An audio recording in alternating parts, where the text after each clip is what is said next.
Well, welcome back to the Technician to CEO podcast. Today we're joined with Matt Warner of Empire Fence and Netting.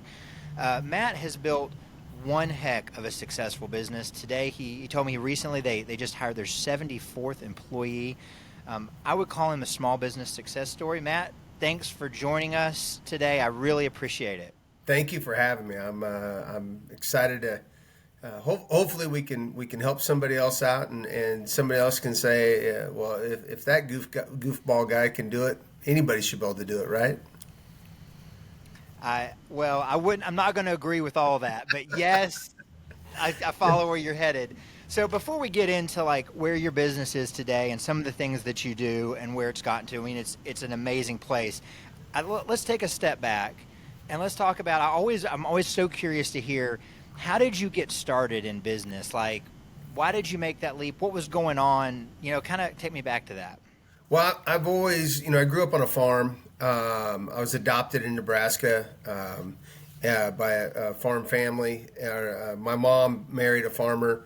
He adopted me, which is a whole nother story. She is no longer in the scene, but he raised us, my siblings and myself. So I was on a farm. When you're in a farm, you kind of have that entrepreneurial spirit constantly, and I kind of wanted to do my own thing. So I started a trucking company when I was 18 years old. And by the time I was 29, I ran it in the ground and completely failed. And like I think you've heard me say, it's difficult to admit, but ultimately it ended up in bankruptcy. I lost absolutely everything. Cleaned out the accounts. They leave you one vehicle, which wasn't paid for, and we were renting a house, so they couldn't do anything there. But ultimately, at 29 years old, completely 100% broke. I was absolutely devastated. I expressed this multiple times, multiple people, that that was a breaking point in my life. It was tough on my marriage, tough on my kids. I got adopted by a 4 or 5 generation farm family that had a very popular name in Nebraska, Warner. Humiliated my family. It was really, really tough. It's hard to even express. It still gets me choked up when I talk about it, because I felt like I was a 100% failure. With that being said, we'll let that crappy moment kind of go, and I'll tell you. After that, I went and got a job. I called up an excavator guy. I got a job. I bounced around from company to company. I met a bunch of people. It was almost like I went to college then, and had great opportunities. Learned how to do a bunch of dirt work. Learned how to read prints. Learned how to network. How to be in charge of crews. Learned how to take care of my guys. And at 2007, I got hired by a fence company, and ultimately he ended up shutting my office down. I had some things going on in his life. So in 2009, I started my own fence company, and with the emphasis on doing net. One of the jobs I had back with Landscapes Unlimited was I did a couple netting projects, and I kind of enjoyed it. So I started this company, but yet I got a full-time job. Right, A right. friend of mine So, was also starting. What's that? no. I was going to say before you get into that, and I don't want to like Okay. poke a painful subject. But in that experience of like kind of going back, your first business didn't work out. Like, are there any like big takeaways from that? Like, I mean, I hate to use cliches. I mean, I really do. But rather than win or lose, maybe win or learn. Was there like a big learning moment? Was there something that's like, okay, I'll never do this again, or I mean, I think you've had a lot of time in retrospect to look at it. At the Yeah. time it was painful, but now when you look back on it, like, is there a big lesson It, in it, that for people starting uh, businesses uh, young? well, yes, there's lots of lessons that I learned. All the simple ones, right? manage your books properly, know where your money's at, keep track of your payables, keep track of your receivables, know how to understand your know and understand your balance sheet. All that is that, but that's all duh, right? The biggest thing that I had to learn, and I had to come to grips was that it's that I had to drive the boat. I was driving the boat, and I had to set the example. I was not setting a good example for my drivers and my employees. I treated my employees actually kind of crappy. I had them in crappy equipment because it didn't bother me to drive it. So I didn't take good care of them. I had constant turnover in my guys, and they were constantly abusing me by saying, "Oh, I got to be gone this week." Well, then I'd have to go get in the truck and drive that truck, and then it's just my absolute biggest takeaway is I treated my people like crap, and Okay.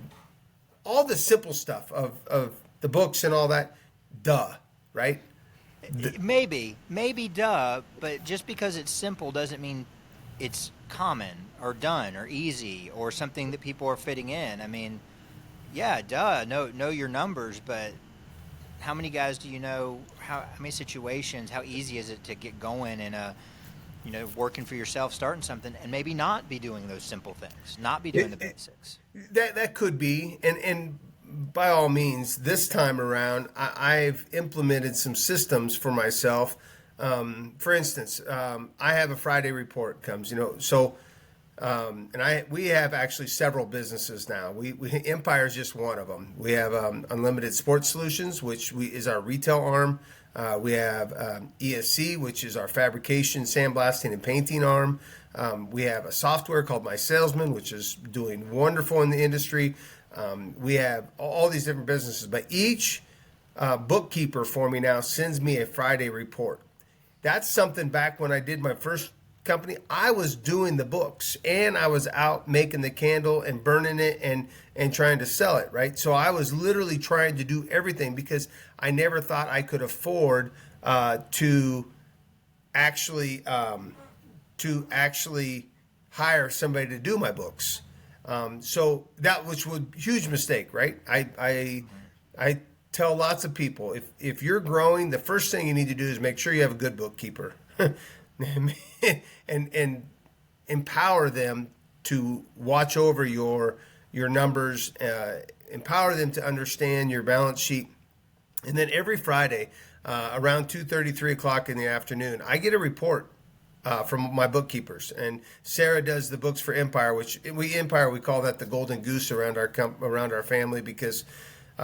Everybody knows that's where most of our revenue comes. We've spun some businesses off on the other side of that, which has been awesome and so much fun. And I really am a serial entrepreneur. I have a problem. I have fallen in love with doing business, and it's literally like a drug for me.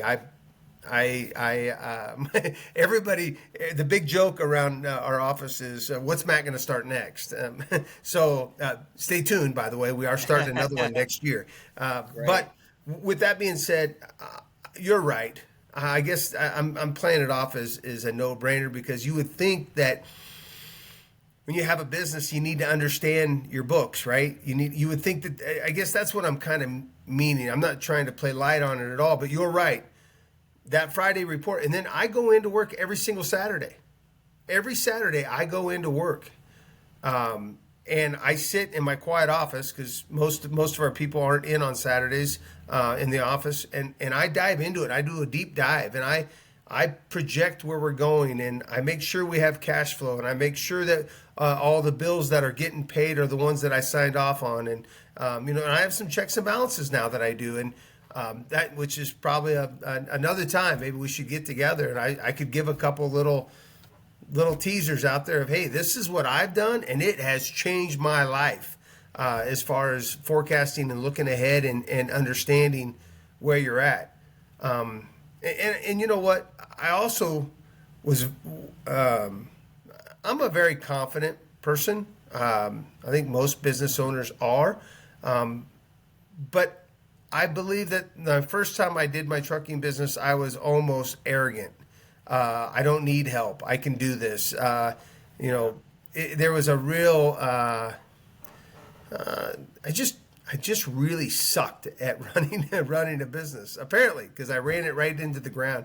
And the other thing too is when you do fail, you can't make excuses. You have to be able to say, "I did this. I failed. It wasn't because of this person did this to me or this another person filed bankruptcy, which did happen to me. But I'm telling you, that's not why I failed. I failed because I did not take care of business very well, and I did not take care of my people. I had constant turnover. My equipment was constantly breaking down. I did not know where my numbers were. I had a huge amount of receivables that I wasn't collecting on. I sucked at it. So you're right. Well, not what I was looking for at all. Not what I was looking for at all. I think it's one of those things. It's like it's so obvious, it's easy to breeze over. So, back to your story, 2009. You were working for a fencing business, and No, you yeah, started a no, fencing business. in 2009, I was working for a construction company, and I was the Okay. vice president of operations, and they had just Okay. started too. So they Okay. only had 3 or 4 employees. Okay. And from 2009 to 2014, August 24th of 2014, we Justin and I, he owns the construction company. We grew that company to 40 employees and about $60 million worth of work. They were a general contractor. I was the operations. I was basically the COO of that company, Okay. and accidentally just grew the dang thing. It was awesome, and Justin was a great networker. He was constantly finding work, and I was just execute, execute, execute, and I Yeah. was banging it out. There is so much we could unpack with that because Oh, when you guys started, all those things, especially in construction, all without going down that road, because I know that's not what this episode's about.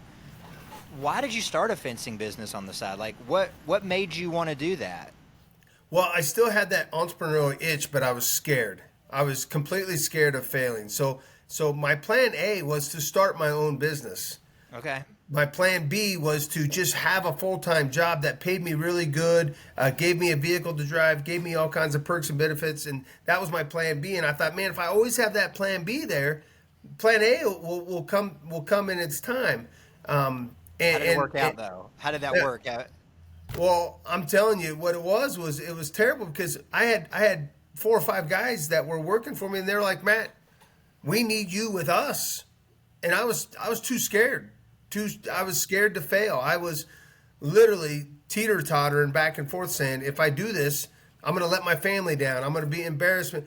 And you know what? That's the problem.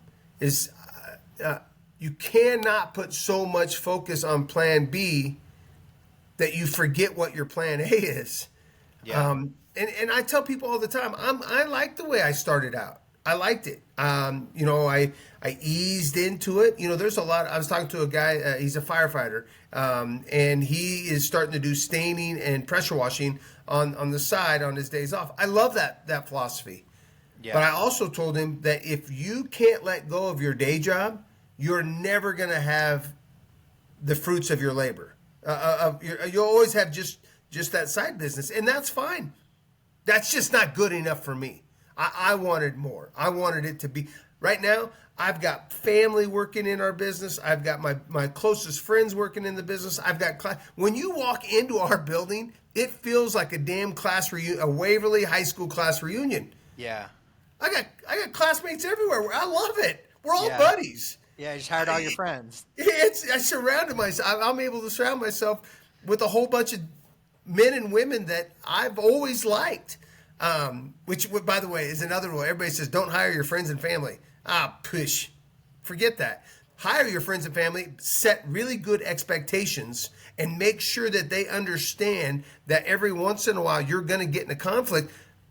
But you already know those people. You don't have any surprises. You already know their history. You know that they got in trouble in high school for back talking back or whatever. You Yeah. know that you know the whole thing.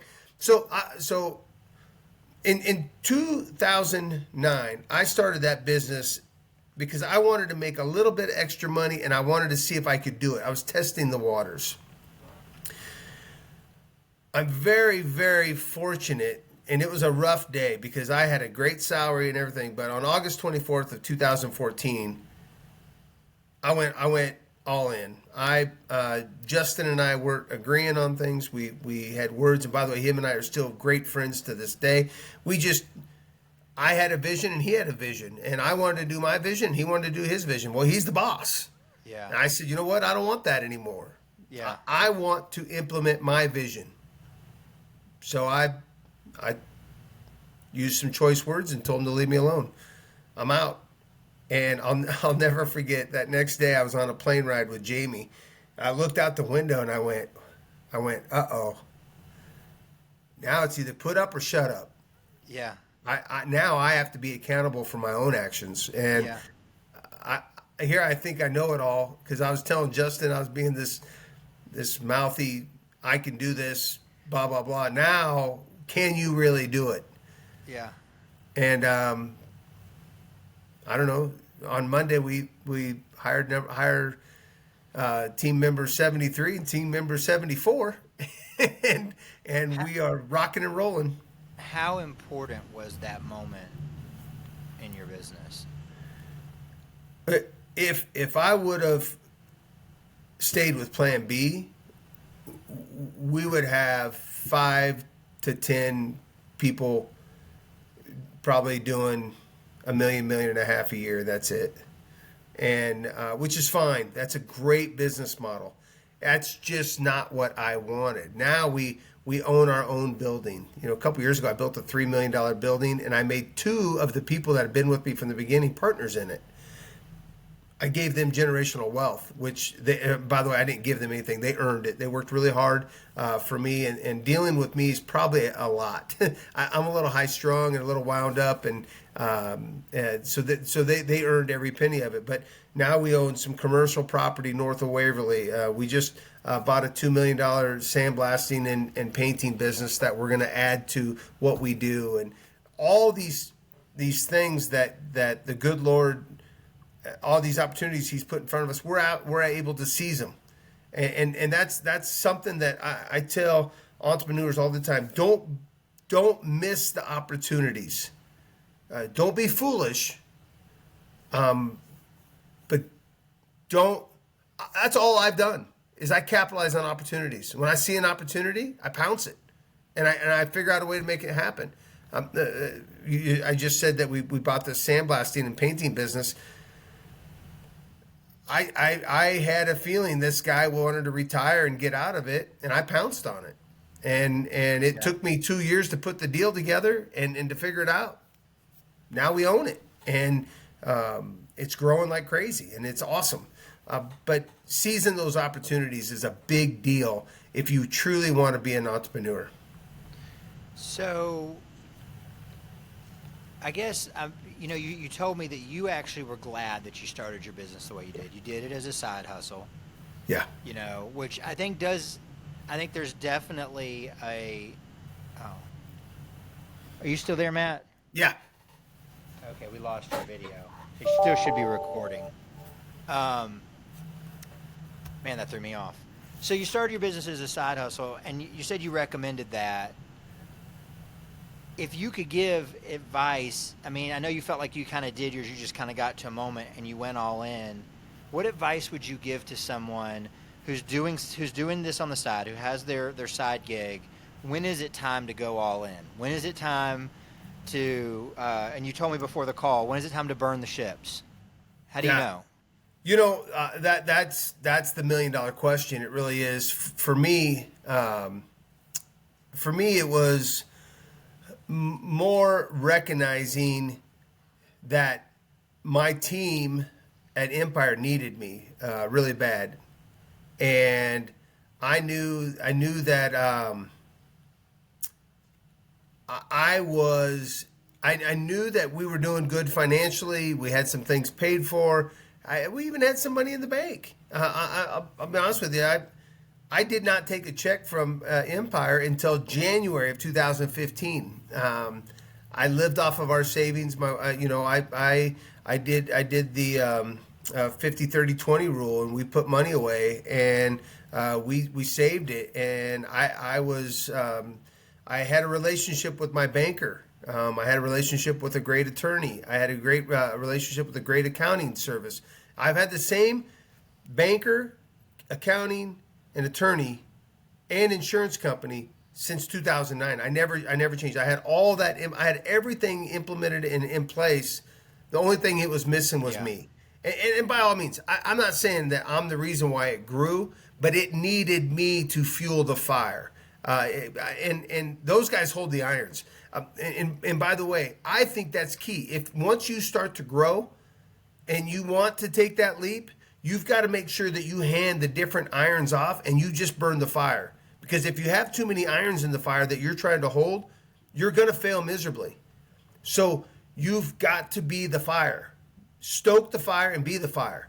Keep the fire hot and keep the irons hot. But don't hold on to those dang irons. Every once in a while, you might have to help somebody hold on to it and help them with their area or that they're doing. But, you know, I don't do the books. Sarah does. I stay out of the books. I review the books and I make sure that that I understand them. But I don't do that. The netting division now. Jamie runs that. Jay he's the vice president of netting. He's got that department. I don't get in his way. Matter of fact, I'm on a project right now that basically he said, "Hey, can you go do it?" Sure. Yeah, I'll go help you out. So I'm down here in El Paso, Texas, doing a project. Scotty runs all the commercial development. I don't even know what he's doing half the time. I give him the iron and I say, "Go, baby. What do you need?" And then I'm serving him. I'm helping him make sure that he has a truck and money and the credit cards available to put fuel on, which by the way is getting to be a pretty good sized bill. The fuel is holy cow, yikes. But I don't get in their way. I support them. I serve them. I'm here to help. What do you need? I think that's a big, important part of running a business. How do you find and put and develop, I mean, however you want to put it, how do you get leaders on your team like that Oh my goodness. that can actually hold those irons and run with it? Yeah. So that's a huge key moment, and I will tell you that more times than not, every business owner out there has came across the right person, but we're more than likely too scared to get them on board, to put them on the bus, right? To find the right seat and put them on the right seat in the bus because they're scared they can't afford it, or that person would never work for a small business like me, or all these narrow-minded things. And I've just decided that I'm not going to do that. When I think there's the right person, the right fit, man, I pounce. I go after them, and getting key people and getting good leaders. Man, that's everything, baby. I'm telling you, that's everything. Because if you want to grow, and some people might not want to grow. I want to be very, very clear. Running a $500,000 to $1 million business is awesome. I love that. You can make a great lifestyle and do that. I just knew that my calling, I really understand my why. My why, I am here. I believe that Christ put me on this earth to take care of people. So when people come into my life, I embrace it. And don't get me wrong, there's some people that go out of my life and that's tough. And sometimes it's joyous. It's like, whew, that person, we just didn't mesh. But I really felt like our calling is bigger than building fence and building nets. And now that we're selling athletic equipment, we sell foul poles, dugouts, backstop systems, all that. We sell all that. It's not just about that. It's about putting the people in our lives to help take care of them. And that's our why. I never ever set out to have a business the size that we have now. But I also am not the kind of person to sit back and let things go. I'm a yes man. You know, we did a business we did a project down in Tulsa, Oklahoma that they claimed they couldn't get anybody to bid on it. And this guy calls me up from Crossland Construction. He says, "Hey, are you Matt Warner?" "Yes, sir. How can I help you?" "I have a project that a friend of mine told me you were crazy enough to bid." And we had a mutual friend. We bid it. We won it. Executed it. It was a nightmare. Yeah. But we punched it in the face, and we learned so much, and we made a ton of money. And we worked our tails off. I mean, I'm telling you, we worked our tails off. Yeah.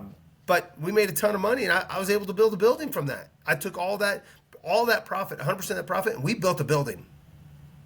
A beautiful building, by the way. I'm awesome. super proud of what we have there in Waverly. So I'm a yes man. I want to come visit it sometime.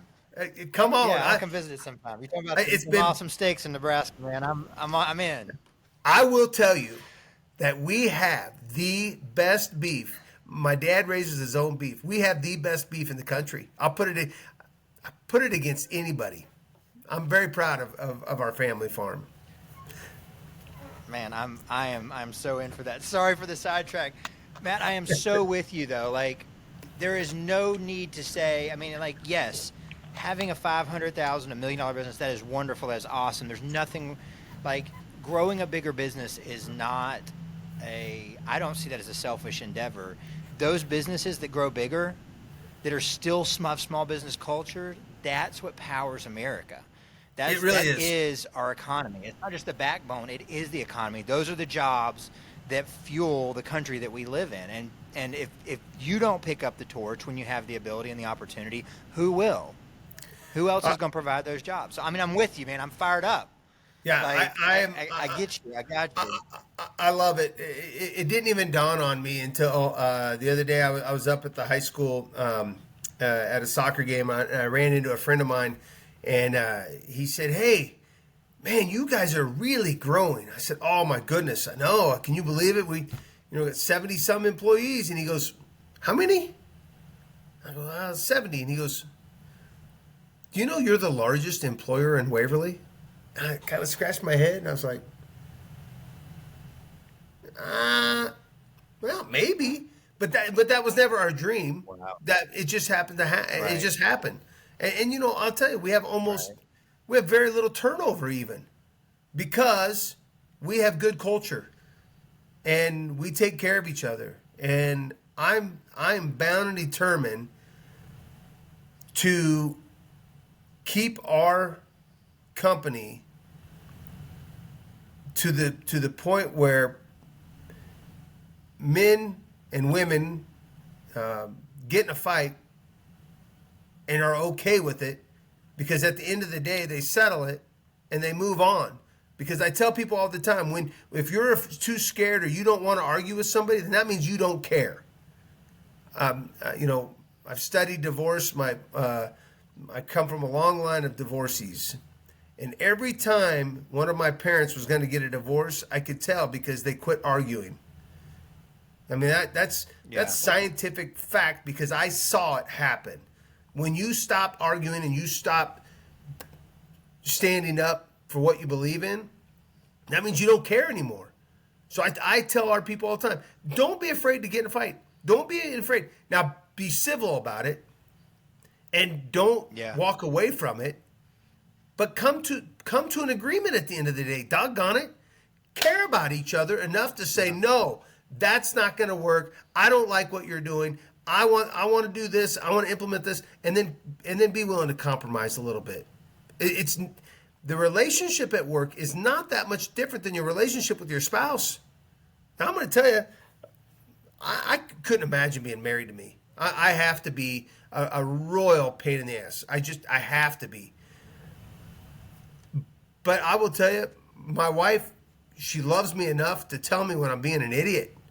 She loves me enough to say, hey, you can't do that. You can't talk to that person like Yeah. that. You have to change your tone. So that's my big thing lately. So my big thing lately has been not. I'm probably going on a bunny trail here, so I do apologize, Brad. But I got to tell you, It's okay. It's good. It's good. We can keep going. I really believe that if you want to run a successful business, you have to be mentally and emotionally fit. Does that make sense? You have to be mentally and emotionally Yes. fit. Unpack that. Unpack that. What do you mean? That means you have to wake up every day working on being mentally strong. You have to wake up every day working on keeping your emotions in check by listening to, and there's so much out there now. And there's so much information out there. There's there's this podcast right here. Listen to this, digest what people are saying, and apply it to life. Doggone it, and don't be scared to jump. Go be a yes man. Not just because I said it, but because there's probably 10 other entrepreneurs that are saying it. But if you wake up every day, I wake up every single day, and as soon as I get in the shower, I turn on either Tony Robbins or Andy Frisella or all these different people. I listen to them every day because Yeah. Yeah. I'm constantly Jim Rohn. Oh my goodness, listen to Jim. All these Yeah. different things that Yeah. you listen to. Love Jim It Rohn. it makes you mentally stronger, and then Yeah. it prepares you. It's no different than lifting weights.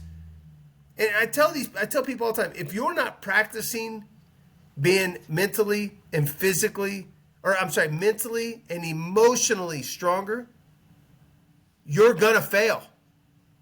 Because it's not easy, folks. Running a Right. business and taking care of people and making sure that you have $125,000 every 2 weeks to make payroll, it's a real nightmare sometimes. To $250,000 a month in payroll? That scares the hell out of me. But every day Yeah. I wake up and I work on those emotions and I work on. It's like weightlifting for the brain. I heard Tony Robbins say the other day, your brain is not wired for happiness. It's wired for survival. You have to work on your brain for happiness and to control your temper and to control your emotions. You have to exercise that. And when we're born that your brain is saying, okay, breathe, sleep, eat, poop, pee. That's it. And a lot of people Yeah. don't exercise that brain. So I'm telling people, exercise your brain like you do your muscles. I work on it. I'm doing 75 hard right now, mostly because Andy made me mad. And so I wake up, I do 2 workouts a day. I read 10 pages a day. I try to read my Bible a little bit because I am a huge JC fan. I just am a little bit wild and crazy sometimes. Anyhow, holy cow, sorry. I kind of went off there. No. You were fired up, man. I couldn't get in your way on that. I couldn't get in your way.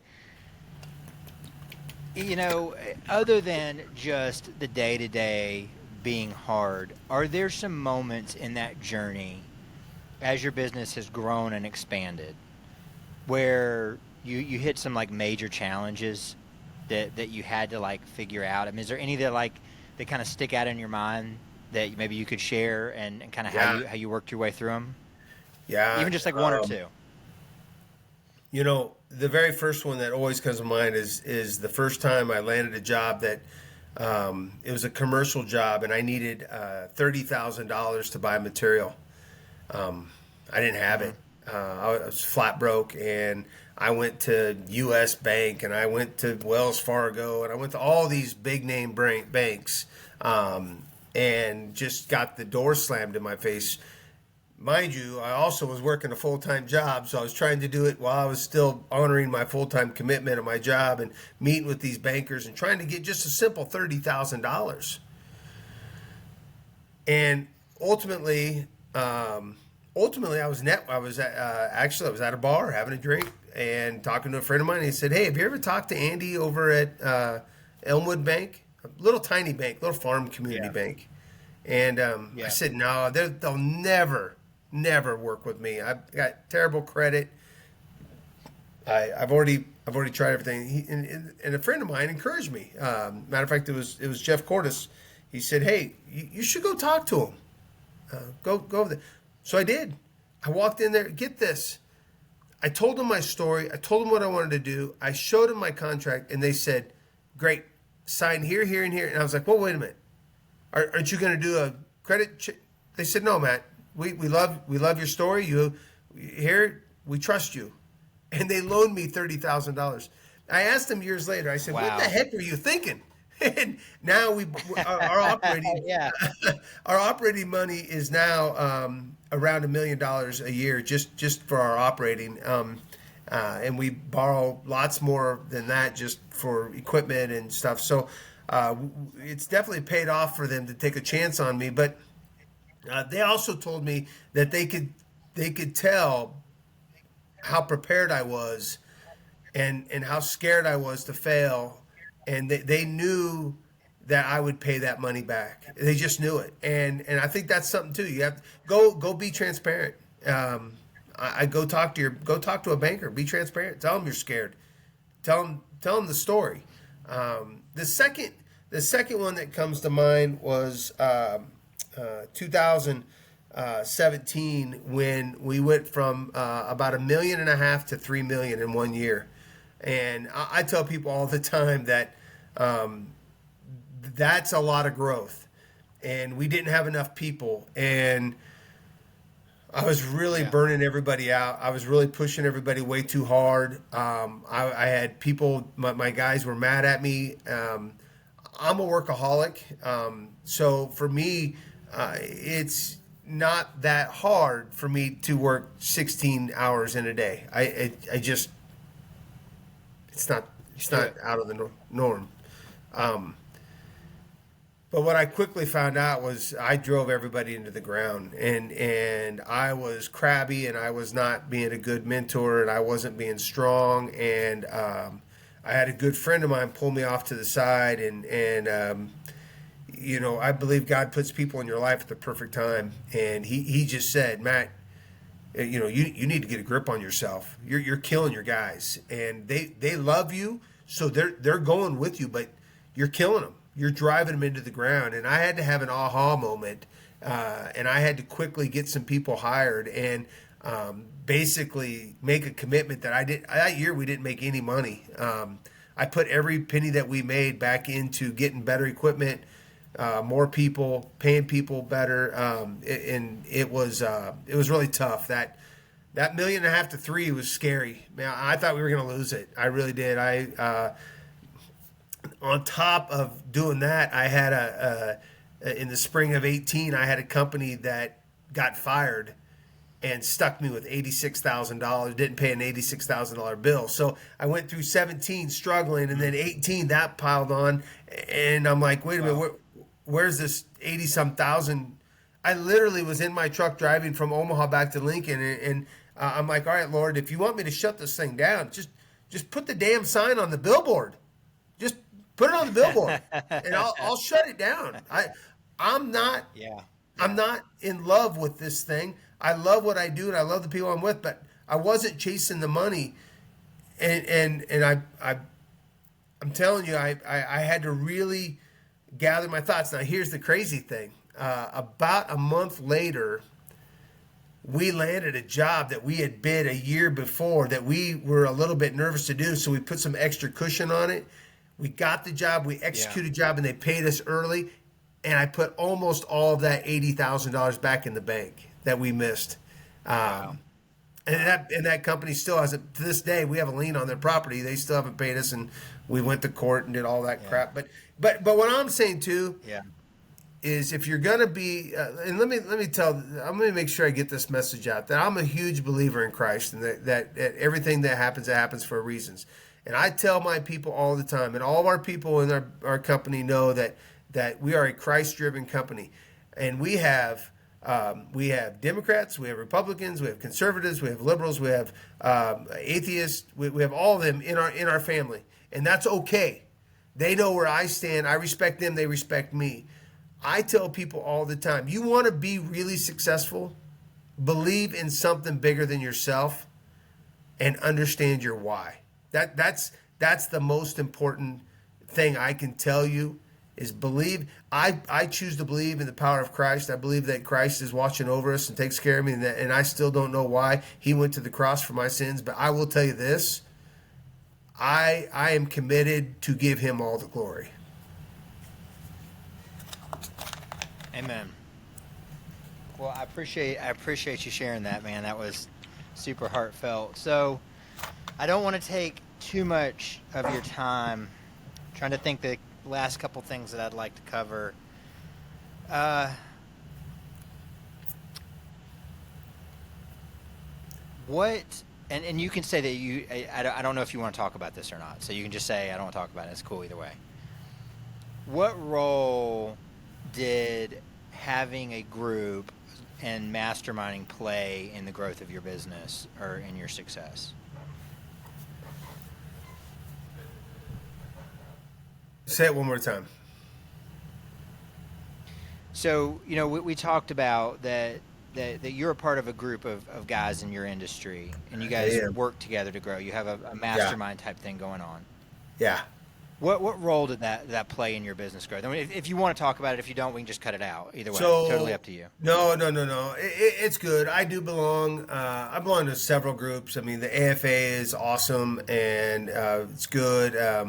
I belong to a group in Lincoln.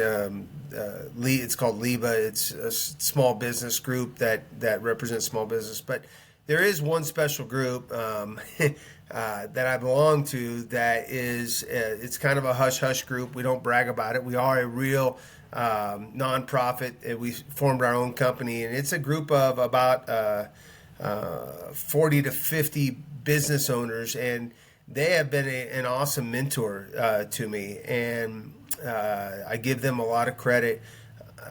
I hear a lot of great business leaders out there say, get yourself a mentor and don't let it be your friend. So this is my group of mentors, and they are my friends, but they're not my daily friends. That I get along. We do go golfing together. Oh my goodness, I got invited a couple years back to go on a golf outing. I suck at golf. I've been growing our business. I haven't been golfing, so I'm terrible at it. But I went out and I practiced, and it was one of those golf outings where we're going to play 5 rounds of golf in 5 days, and we're going to walk every one of them. So I was like, oh man, this does Okay. not sound fun to me Yeah. at all. But you Yeah. know what I learned from that? One, man, I had so much fun. But all that time that I got to be with 5 other business owners that we talked about what to do when your debt to ratio gets out of whack, what to do with depreciation schedules, I mean, all that technical stuff that these guys know. I got it all for one $4,000 golf trip. It was priceless. It Yeah. was one of the best things I've Yeah. ever done, and I love hanging out with those guys. They're the 2 of them were father sons, so that's awesome. I got to know them better and be a part of it. But I think plugging yourself in with a group that is going to help teach you some of the things that you're not going to ever learn in college, or you're not going to ever learn until you have the real life application is huge.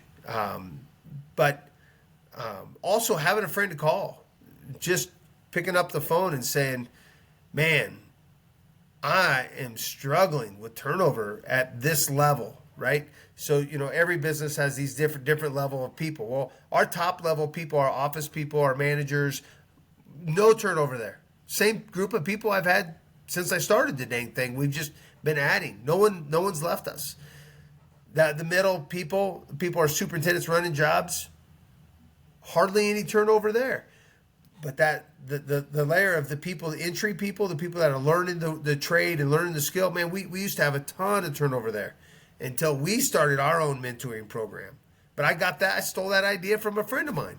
Yeah. The buddy system, making sure they're there on the Monday morning meetings, which has been a big thing for us. The Monday morning meetings is, holy cow. You want to change your culture? set time aside to meet with the entire company every single Monday. Make a time and do it. Make a commitment to it. You will change your culture. Your turnover ratio will go down. But anyhow, the Monday morning meetings has changed my life. But once again, I got that idea from a friend of mine in the group. Yeah, it's important to surround So yourself with. how? Yeah, and I think one of the questions that I hear come up: how do I find a mentor? How do I find that group of guys that can give me that insight? I mean, any advice that you could share, around that, I think could be helpful. Well, first of all, um, more than likely, you have a mentor in your life. Uh, More than likely, most business owners out there, not all, but most have a mentor. They're just not engaging. And you can't be afraid to be a little bit vulnerable, a little bit, say, I don't know how to do this. You know, Hmm. I didn't quite understand my balance sheet. I had to go after having a business for probably 3 years. The second time, I had to go to a friend of mine and say, man, I look at this balance sheet and it doesn't always make sense to me. It says that I have Yeah. $100,000 down here. I don't have any money because I just checked my bank account. I don't have any damn money. Well, Yeah. he sat me down and he showed me, the cash and the accrual accounting and where your money's at and why it's important to get your receivables in. And, so he had to sit down with me and give me babies. Brad, this is after I already failed once. And the second time I was going to do better. And then 3 years into it, I went to a friend of mine and said, explain to me this balance sheet. How hard headed do I have to be to know? Okay, dude, you got to pay attention, right? but until I actually said I don't, because I was too embarrassed. I don't want to tell you, Brad, that I didn't know how to read that.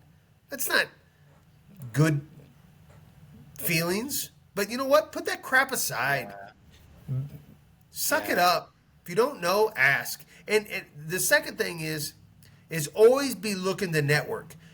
Everywhere you go, if you really want to have a good business, you should constantly be networking and constantly be Yeah. looking for that next person to help you, that next person to bring into your business, that next person that might introduce you to a better banker or a better insurance agent, or there's all that networking is really, really important to constantly be looking for opportunities. That's I what I love would that. say. I love that. I love that. What a lesson that the importance of humility and putting your ego aside. It's only going to hurt you. That's just a It, life lesson. Like that's not just business. That's like everywhere in life. Ego is only going to hurt you. it, Well, last question. There are actually have several topics on my list we could talk about. We might have to do this again sometime. I would love Matt, to. I love it, Brad. Go ahead. what are you most excited about for 2022?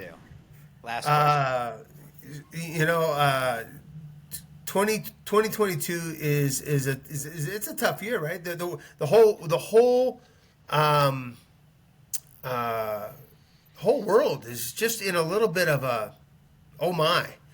What Hmm. I'm excited about is I told somebody the other day that I feel like I'm standing at the plate and I've got a 99-mile-an-hour fastball coming at me and I can see the laces.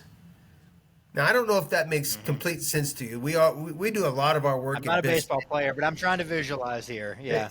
So they say that the greats, the McGuires, the Sosas, all the great hitters can actually see the ball spin by the laces, even at a 90-mile-an-hour fastball. That's why they're great hitters. That's why uh, they're in the Hall of Fame. I'm not kidding you. I feel like right now I can see the laces. Like every pitch, I know when it's a strike and I know when to swing at it. That doesn't mean I'm going to make contact, but I know that we are really big into the baseball world, and I'm not a ginormous baseball fan. I can't So, tell. I'll tell you, I love baseball. It's America's pastime, right? But in business, I think sometimes you have to have an opportunity to step back and look at it and say, where are we going? And I'm telling you right now, our team, I have our entire team, everybody's rowing that boat at the same speed, at the same cadence, at the same, we're hitting the water, the oars are hitting the water at the same time. We really have a lot of momentum right now. Matter of fact, that's our key word for this year was momentum. And every year in December, I have what I call winter meetings. I highly recommend every entrepreneur out there, whether you have two team members or 100 team members, you should have winter meetings where you sit down with all the people that you respect their opinion in your company, and you should lay out all your goals for the year.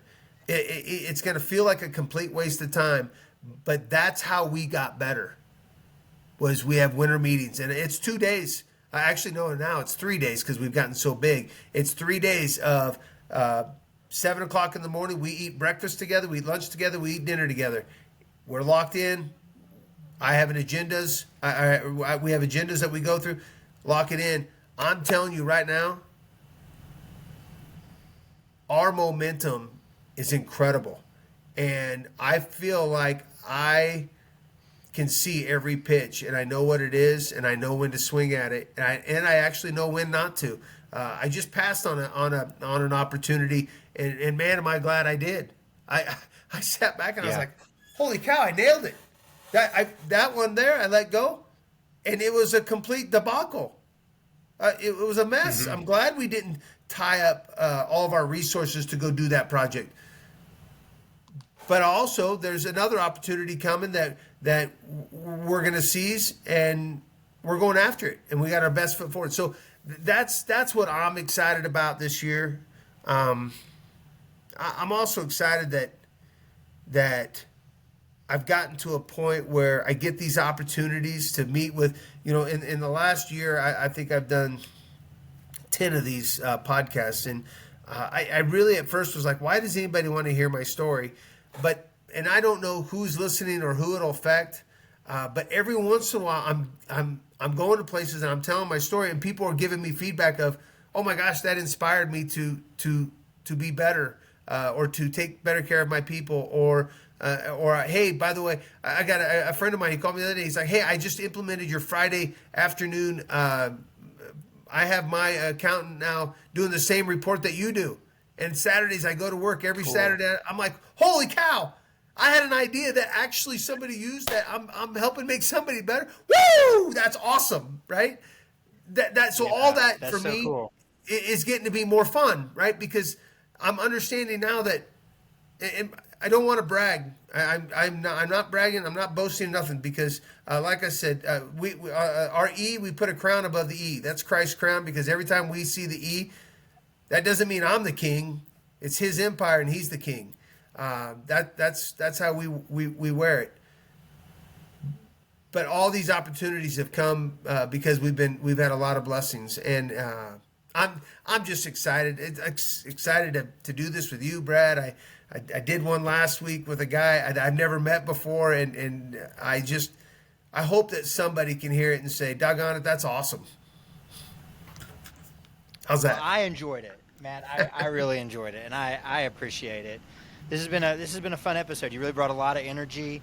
Um, I love your story, and I think there is, if you wanted that aspect of someone hearing this saying I can do this too, that like with the right mindset, with the right mental toughness, and with the right people around you, like you mentioned your advisors and the leaders Yeah. on your team and mentors, like man, you put those things into place with the right people. I mean, anything is possible. So, man, I It appreciate it, man. is. This has been awesome.